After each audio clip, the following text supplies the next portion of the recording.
तो दोस्तों good morning. मैं सीपी सर अपने यूट्यूब चैनल मैथ मस्ती विद सीपी सर में आप सभी का स्वागत करता हूँ। आज हम कक्षा 10 की गणित में बहुत ही इम्पॉर्टेंट क्वेश्चन की चर्चा करेंगे जो कि परीक्षा की दृष्टि से बहुत महत्वपूर्ण है और ये हमेशा लॉन्ग आंसर में आया करता है। चलिए देखते हैं। यहाँ पर ध्यान दीजिए, रूही 300 किलोमीटर की दूरी पर स्थित अपने घर जाने के लिए कुछ दूरी रेलगाड़ी द्वारा तथा कुछ दूरी बस द्वारा तय करती है। यदि वह 60 किलोमीटर रेलगाड़ी द्वारा तथा शेष बस द्वारा तय करती है तो उसे 4 घंटे लगते हैं, और यदि वह 100 किलोमीटर रेलगाड़ी से तथा शेष बस द्वारा यात्रा करे तो उसे 10 मिनट अधिक लगते हैं। रेलगाड़ी एवं बस की क्रमशः चाल ज्ञात करना है। क्या ज्ञात करना है? चाल ज्ञात करना है। तो ध्यान दीजिए, यहाँ पर रेलगाड़ी और बस की क्रमशः हमको चाल ज्ञात करना है। तो सबसे पहले हम इन्हीं को मान लेते हैं कि क्या है। हमने माना रेलगाड़ी की जो चाल है कितना है, x किलोमीटर प्रति घंटा। रेलगाड़ी की चाल x किलोमीटर प्रति घंटा, बस की चाल y किलोमीटर प्रति घंटा। तो अब यहाँ पर देखते हैं, कह रहा है 60 किलोमीटर। ध्यान दीजिएगा, ये है 60 किलोमीटर, ठीक है। बस 60 किलोमीटर रेलगाड़ी द्वारा, तो 60 किलोमीटर रेलगाड़ी द्वारा जाने में लगा समय बराबर होता है बेटा दूरी बटा चाल, तो 60 बटे x। अब कह रहा शेष का मतलब 300। टोटल दूरी कितना है? 300 है, तो 300 माइनस 60 बराबर 240। ठीक है, 300 में 60 घटाओगे कितना आएगा?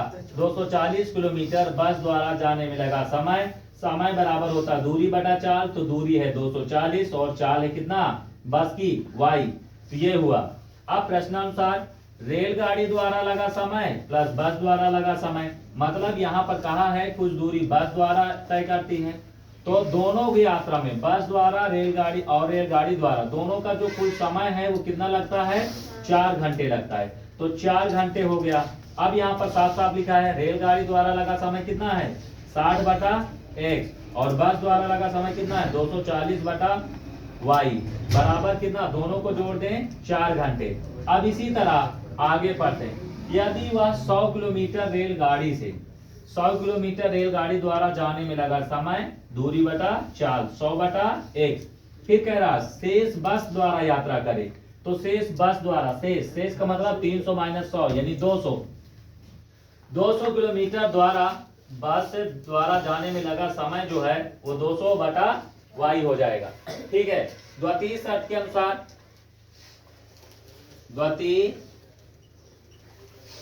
शर्तानुसार ध्यान दीजिए, द्वितीय शर्त के अनुसार यदि हम कहें तो दोनों का कह रहा है यात्रा करें तो उसे 10 मिनट अधिक लगते हैं। कितना मिनट लगते हैं? 10 मिनट अधिक लगते हैं। तो बेटा पहले लगता था 4 घंटा, अब कितना लगेगा? 4 घंटा 10 मिनट। तो भाई साहब इनका दोनों का कुल समय आप जैसे ये करे हैं सेम ऐसे ही करेंगे। तो यहाँ पर बेटा हो जाएगा 100 बटे x प्लस ये हो जाएगा 200 बटा y बराबर 4 घंटा 10 मिनट।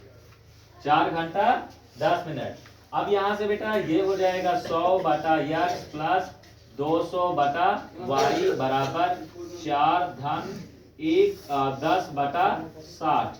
ये घंटा में चेंज हो गया। किस में चेंज हो गया? घंटा में।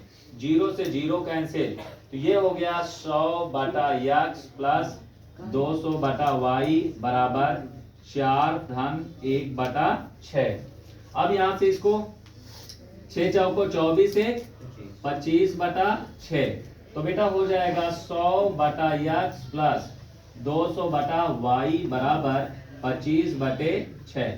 अब ध्यान से देखिएगा, जब भी दोनों तरफ left hand side and right hand side और राइट हैंड जो बड़ा पद हो उस बड़े पद का प्रत्येक पद में यदि दूसरे पद वाले संख्या से भाग पूरा चला जाए तो हम उसको काट देते हैं। क्या करते हैं? काट देते हैं। जैसे 25 के 25, 25 अट्ठे 200, 25 चौको 100। तो ये बेटा हो गया 4 बटा x प्लस 8 बटा y बराबर 1 बटा 6। समीकरण नंबर 2। अब हम समीकरण 1 और 2 में देखते हैं क्या ये दोनों बराबर हैं? नहीं है। तो किसी एक पद को बराबर करेंगे, चाहे x वाले को बराबर करें और चाहे y वाले को। तो x वाला सरल है, 15 से गुणा कर दें तो 60 हो जाएगा।